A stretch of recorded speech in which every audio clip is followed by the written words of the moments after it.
Mankind has been involved with warfare since the earliest of histories. Many technological innovations have their origin in warfare. One such innovation that continues to evolve to this day is the tactic of battlefield concealment, otherwise known as camouflage.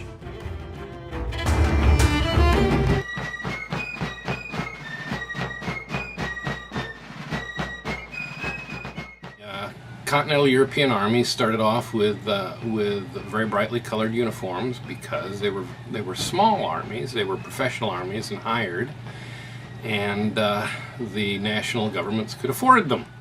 They were very intricate and very colorful, and on the battlefield full of terrible smoke because they didn't have smokeless gunpowder.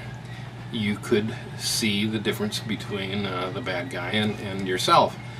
Also, at the Napoleonic period, the colonial period, they didn't have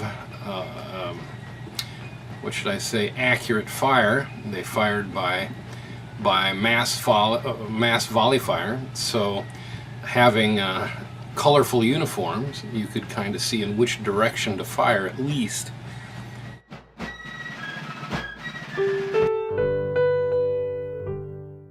America's Civil War is often referred to as the first modern war. Many innovations in warfare were first introduced or advanced in the Civil War, camouflage being one of them. A northern engineer and marksman, Hiram Burton, raised 2 regiments of sharpshooters, equipping them with the state-of-the-art rifles and dressing them in forest green uniforms. But this green material was selected to blend in with the summertime foliage and the leaves around the areas where the sharpshooters fought.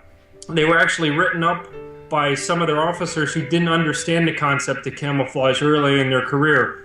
They didn't polish their buttons or their buckles and all the brass that they wore. They did everything they could to tone down their appearance and make them blend in with the summertime foliage.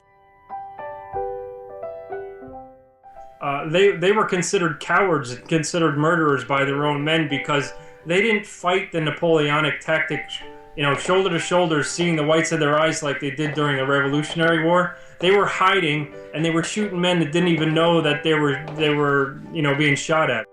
You could say it was probably the precursor to like the Green Berets of today.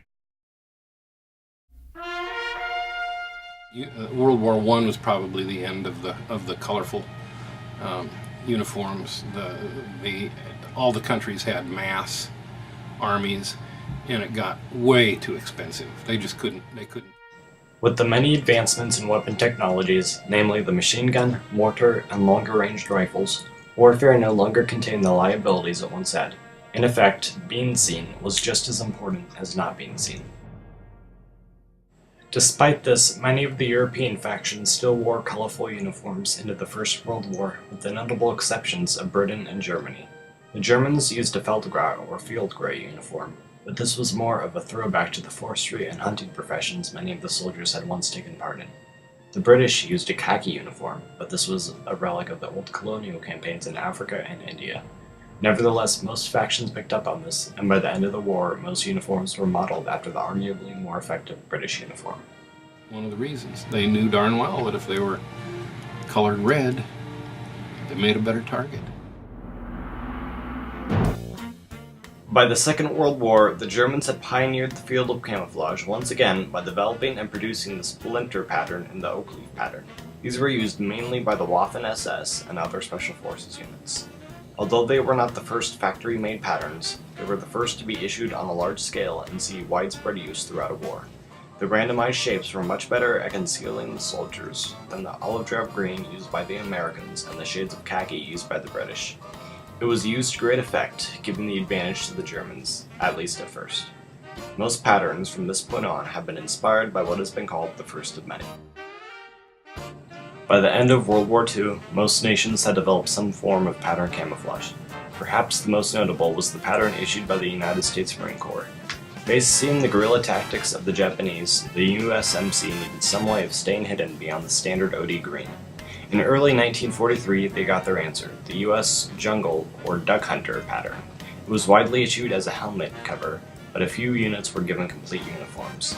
Although seeing limited use in Europe due to confusion with the similar German camouflage, the jungle pattern was invaluable to the Marines fighting in the Pacific theater.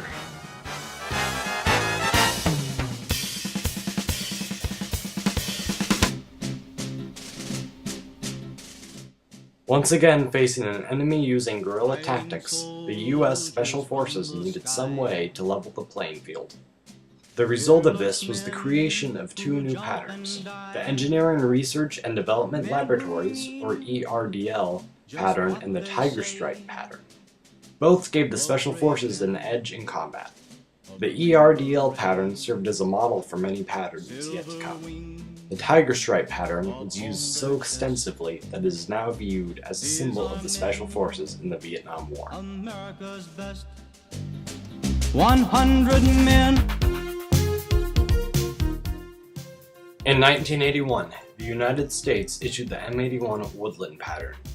Essentially an enlargement of the EDLR pattern, the Woodland pattern expressed the shift in tactics from the close-quarters firefights of Vietnam to the predicted long-range encounters with the Soviet Union.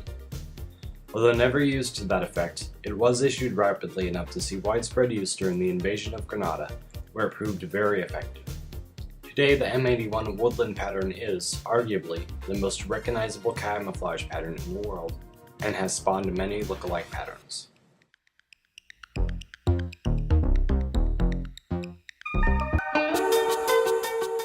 In the early 1990s, the United States entered the Gulf conflict. As it mainly took place in the Middle East, the terrain fought on was mostly desert. Because of this, the US started issuing the 6-color desert camouflage pattern, or the chocolate chip pattern. Sadly, this was not as effective as hoped. The pattern was originally conceived with rocky, high desert terrain in mind, and was simply too busy to blend in effectively with the plain sands.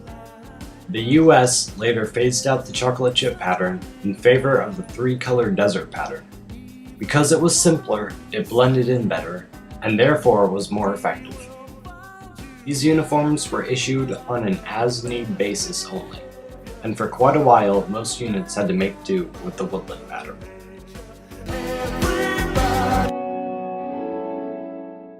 The first truly digital camouflage to be put into service was the Canadian Disruptive Pattern, or CADPAT, in 2002. It came in two varieties, the Temperate Woodland and the Arid Desert. CADPAT proved much more effective than the standard issue OD Green and the Woodland pattern used by the Americans. In 2003, the United States Marine Corps came out with its own digital camouflage, the Marine Pattern, or MARPAT. Released in two different color schemes, Woodland and Desert, it wasn't much different than the CADPAT, almost a direct copy. Released in 2005, the Universal Camouflage Pattern, or UCP, is the US Army's take on digital camouflage. It is intended to be used in all environments, a claim that it doesn't live up to. The concealment offered by the UCP is especially poor when used in desert settings, as displayed during the Middle Eastern conflict. Currently, the Army is developing a better variant suited to desert combat. The next step seems to be the multicam pattern. Multicam is the pattern a lot of folks are gravitating toward, and the Army is currently undergoing a huge review of the UCP pattern, this universal pattern that is very unpopular right now. And we will likely go, I'm very confident the Army is going to go to a new pattern here within the next year or two, and there's a good chance it'll be the multicam pattern. What might camouflage evolve into this century? Perhaps today's multicam will look as silly or as outdated as the redcoats of yesteryear. Will cloaks of invisibility be in our future, or some unforeseen technology or innovation? It is impossible to predict, but as long as mankind is involved in warfare, soldiers will find ways to survive. One large component of survival is a soldier's ability to stay concealed, or camouflage.